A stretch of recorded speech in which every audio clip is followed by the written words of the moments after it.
जय हिंद। Welcome back to our channel E mind. जैसा कि आपने देखा, पाकिस्तान में पूर्व प्रधानमंत्री इमरान खान की गिरफ्तारी, वो भी इस तरीके से।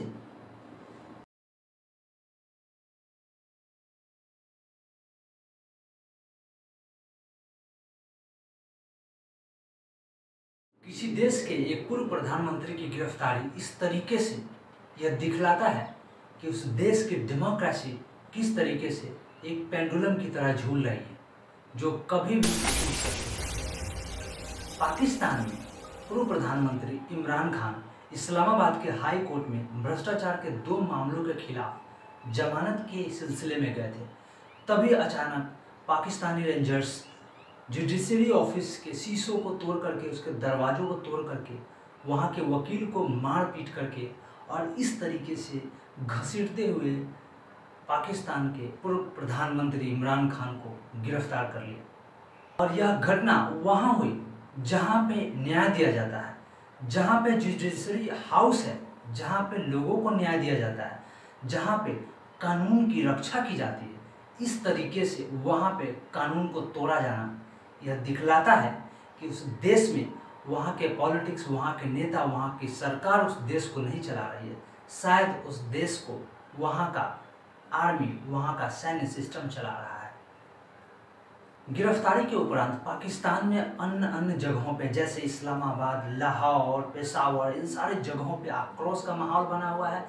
लोग पब्लिक प्रॉपर्टी को आग लगा दे रहे हैं, लोग सड़कों पे उतर गए हैं, हथियारबंद लोग डायरेक्ट सुरक्षा बलों के साथ लड़ाई करने पे उतर गए हैं। लोग काफ़ी हिंसाजनक वहाँ पे स्थिति बनी हुई है। पाकिस्तान आक्रोश की आग में सुलग रहा है और यह आग कभी भी विस्फोट का रूप धारण कर सकता है, जो पूरे पाकिस्तान को जलाकर कहीं नस्तानाबूद न कर दे। मजबूरन वहाँ की सरकार, वहाँ के आर्मी द्वारा मार्शल लॉ लगाने की बात की जा रही है। मीन्स वहाँ के हिंसा को कंट्रोल करने के लिए कभी भी वहाँ पे मार्शल लॉ लगाया जा सकता है। शायद आप जानना चाहते होंगे कि मार्शल लॉ क्या है, तो आइए बात करते हैं मार्शल लॉ आखिर है क्या और पाकिस्तान में ये बार बार क्यों लगाया जाता है। डियर फ्रेंड्स, यदि बात करें मार्शल लॉ की, तो मार्शल लॉ एक विशेष कानून व्यवस्था है जिसके अंतर्गत उस देश की पूरी शासन व्यवस्था वहाँ के सेना के हाथों में दे दी जाती है। मीन्स वहाँ पे सेना का शासन लागू हो जाता है और पाकिस्तान के लिए यह कोई नई बात नहीं है। अभी तक पाकिस्तान में 4 बार मार्शल लॉ लगाया जा चुका है।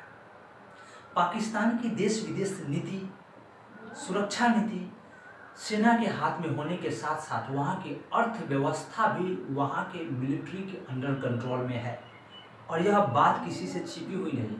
लेकिन फिर भी वहाँ के नेता, वहाँ के राजनेता अपने आप को इंटरनेशनल स्टेज पे सुसैन्य नेता हमेशा कहा फिरा करते हैं।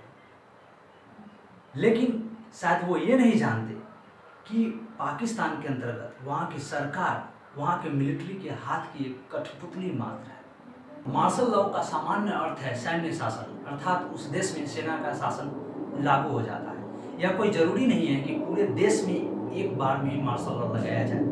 यदि किसी देश के छोटे राज्य शहरों में भी यदि इस तरह की संदेहात्मक अशांति की संभावना है तो वहाँ पे मार्शल लॉ लगाया जा सकता है। सेकेंड वर्ल्ड वॉर के बाद सर्वप्रथम जर्मनी और जापान में इस कानून को लागू किया गया था। पाकिस्तान में अभी तक 4 बार मार्शल लॉ लगाया जा चुका है। इसके अंतर्गत सेना की स्पेशल ट्रिब्यूनल कमेटी का गठन किया जाता है, जिसे कोर्ट मार्शल कहा जाता है और इसे न्याय करने का पूरा अधिकार दिया जाता है। एक ख्याल आता होगा, क्या भारत में कभी मार्शल लॉ लगाया गया है? नहीं, भारत में अभी तक मार्शल लॉ नहीं लगाया गया है, लेकिन भारत में नेशनल इमरजेंसी लगाई जा चुकी है। तो आइए जानते हैं मार्शल लॉ और नेशनल इमरजेंसी के बीच क्या डिफरेंस है। मार्शल लॉ के बारे में हमने आपको बताया अभी रिसेंटली।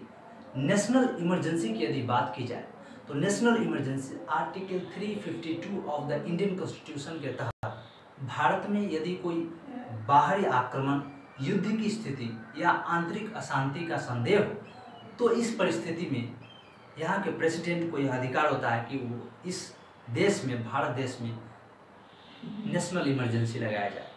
और इंदिरा गांधी जब प्रधानमंत्री थी उस समय सर्वप्रथम भारत देश में नेशनल इमरजेंसी लगाया गया था, लेकिन बाद में इसे अमेंडमेंट एक्ट 44 के तहत कुछ इसमें बदलाव लाया गया। यदि आप पर्टिकुलर वीडियो चाहते हैं नेशनल इमरजेंसी और इसमें क्या बदलाव लाए गए हैं, तो मेरे इस पर्टिकुलर वीडियो को क्लिक कीजिए, इसमें मैंने डिटेल में समझाया है। Now come to the point. सबसे बड़ा सवाल, पाकिस्तान में अभी मार्शल लॉ लगाया जाना है, यह कभी भी लागू किया जा सकता है वहाँ की हिंसा को ध्यान में रखते हुए। इस तरीके से किसी देश के पूर्व प्रधानमंत्री को घसीटते हुए रोड पर इस तरीके से वहाँ के सैन्य शासन द्वारा गिरफ्तार करना, यह दिखलाता है कि वहाँ की सरकार सिर्फ और सिर्फ सेना की एक कठपुतली है, एक दिखावा है बस।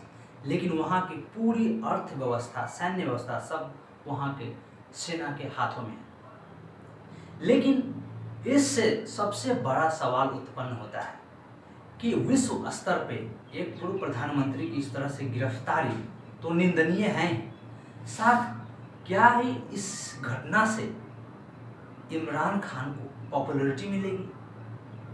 क्या वो पाकिस्तान के हीरो बन जाएंगे या बाकी की जिंदगी बिताएंगे जेल में?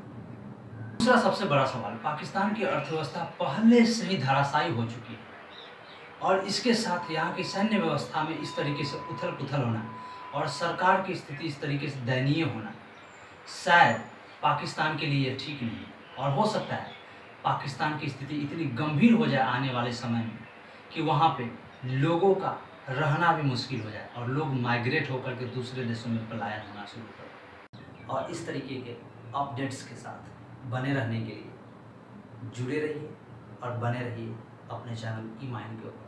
तब तक के लिए keep studying, keep enjoying your days.